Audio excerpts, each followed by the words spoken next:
Hello friends, welcome to our channel doctor N classes. आज हम लोग पढ़ने वाले हैं कोशिका यानी सेल से संबंधित बायोलॉजी के मोस्ट इम्पोर्टेंट क्वेश्चंस। तो आइए स्टार्ट करते हैं। पहला क्वेश्चन दिया है कि कोशिका की खोज किसने की। तो कोशिका की खोज किसने किया? रॉबर्ट हुक ने। मैंने बताया था कि जब किसी छोटी सी चीज़ को उठाना हो, कोशिका क्या है? हमारे शरीर की सबसे छोटी इकाई है। तो अगर किसी छोटी चीज़ को उठाना होगा तो किसी में फंसा के उठाएंगे? हुक में। तो हुक से क्या याद रखेंगे? Robert Hooke.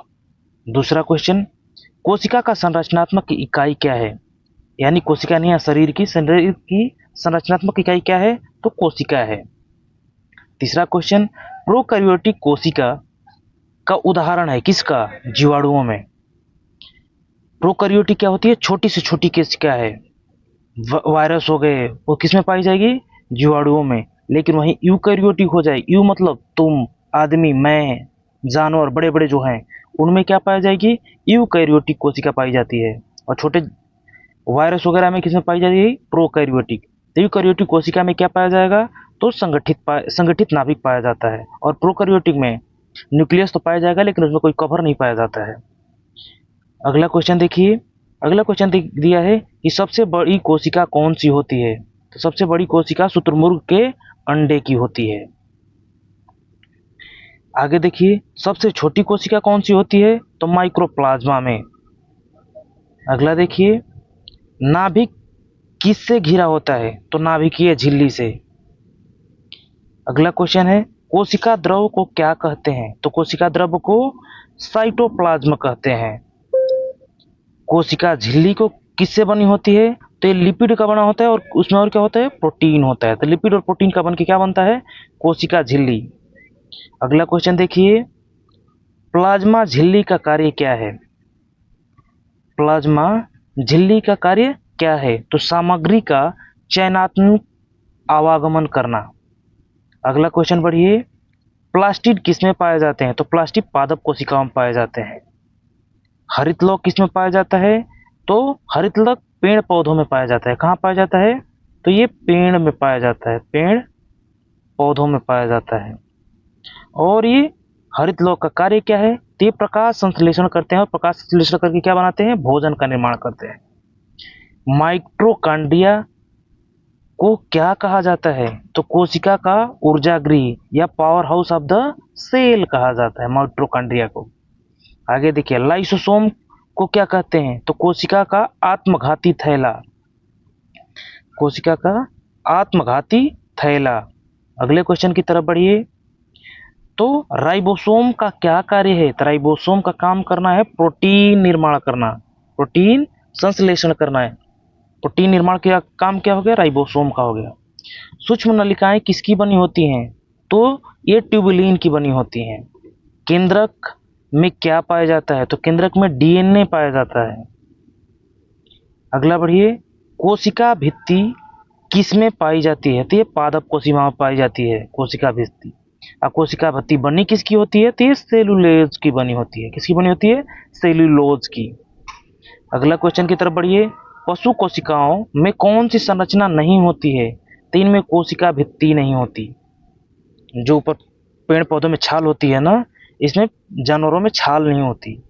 आगे देखिए, गोल्जी निकाय या गोल्जी, अंग्रेजी में क्या बोलते हैं? Golgi body. तो गोल्जी बॉडी का कार्य क्या है? तो पैकेजिंग एंड श्रवण। आगे बढ़िए। अगला क्वेश्चन दिया है कि केंद्रक झिल्ली कैसी होती है? तो केंद्रक झिल्ली द्विस्तरीय होती है।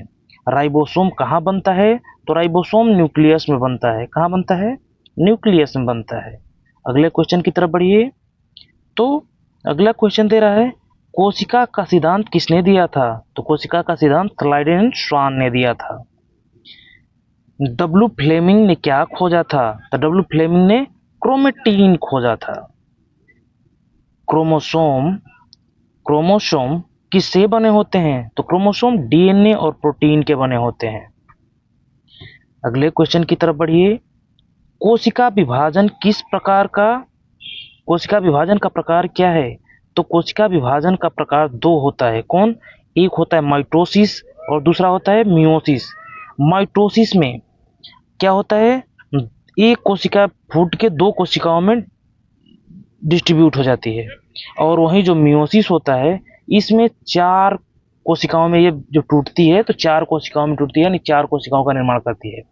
तब आगे क्वेश्चन आया होगा, अगला दिया है माइटोसिस की कोशिका कितनी बनती है। तो माइटोसिस में कोशिकाएं कितनी बनती हैं, दो बनती हैं। वहीं अगर मियोसिस पूछे तो मियोसिस में कितनी कोशिकाएं बनती हैं, तो चार बनती हैं। माइटोसिस कहाँ होता है, तो ये सोमेटिक कोशिकाओं में होता है। और मियोसिस कहाँ होता है, तो मियोसिस जनन कोशिकाओं में होता है। आगे बढ़िए। डीएनए का पूर्ण रूप क्या है, तो डीएनए का पूर्ण रूप डीऑक्सीराइबोज न्यूक्लिक एसिड होता है। डीऑक्सीराइबो न्यूक्लिक एसिड या न्यूक्लिक अम्ल होता है। आरएनए का क्या कार्य होता है, तो आरएनए का काम प्रोटीन संश्लेषण में सहायक होना होता है, यानी प्रोटीन निर्माण में क्या करता है, सहायता करता है। कौन, आरएनए। आगे बढ़िए। कोशिका झिल्ली अर्धपरागम्य क्यों होती है, ताकि वो चयनात्मक पदार्थों को ही पार करती है। अगले क्वेश्चन की तरफ बढ़िए। साइटोप्लाज्म किस प्रकार का होता है, तो ये जेल जैसा होता है, चिपचिपा। वैक्यूल्स किसके भंडारण के लिए प्रयोग होता है, तो इसमें वैक्यूल्स में क्या होता है, जल भंडारण के लिए, अपशिष्ट और अन्य द्रवों के भंडारण के लिए किसका प्रयोग करते हैं, वैक्यूल्स का होता है प्रयोग। आगे देखिए। पादप कोशिकाओं में केंद्रक कहाँ स्थित होता है, तो पादप कोशिकाओं में केंद्रक परिधि में स्थित होता है। पशु कोशिकाओं में केंद्रक कहाँ होता है, तो पशु कोशिकाओं में केंद्रक मध्य में होता है। कोशिका का आकार किस पर निर्भर करता है, तो कोशिका का आकार उस पर निर्भर करता है कि उसका कार्य क्या है। अगला क्वेश्चन की तरफ बढ़िए। तो अगला क्वेश्चन दिया है कि प्रोकैरियोटिक कोशिका में कौन सा झिल्लीबद्ध अंग नहीं होता है, तो प्रोकैरियोटिक कोशिका में क्या नहीं पाया जाता है, माइटोकॉन्ड्रिया नहीं पाया जाता है। आगे देखिए। न्यूक्लिक या न्यूक्लियस में किसका निर्माण होता है, तो न्यूक्लियस किसका निर्माण करता है, तो ये राइबोसोम का निर्माण करता है। अगला क्वेश्चन की तरफ बढ़िए। कोशिका का सबसे बाहरी भाग क्या होता है, तो कोशिका झिल्ली या कोशिका भित्ति बोलते हैं। आगे देखिए। एपोप्लास्ट किससे संबंधित है, तो कोशिका भित्ति से संबंधित है। अगला है सिम्प्लास्ट किसमें शामिल होता है, तो ये साइटोप्लाज्मिक संपर्क में शामिल होता है।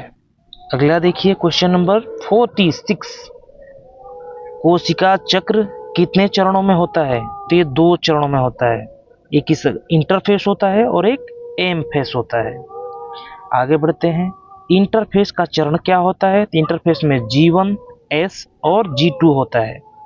और एस फेज में क्या होता है, तो इसमें डीएनए की पुनरावृत्ति होती है। अगला बढ़िए। कोशिका में सबसे अधिक ऊर्जा कहाँ बनती है, तो कोशिका का पावर हाउस किसे बोलते हैं, माइटोकॉन्ड्रिया का, तो माइटोकॉन्ड्रिया में ही बनेगा। अगला बढ़िए। Question number 50। क्वेश्चन नंबर 50 दिया है कोशिका अंगों की खोज किसने की, तो ये डी ड्यूबे ने किया था। तो आज हम लोग 50 क्वेश्चन तक देखते हैं, और जो शेष क्वेश्चन 50 बचे हुए हैं उसे हम लोग नेक्स्ट वीडियो में देखते हैं।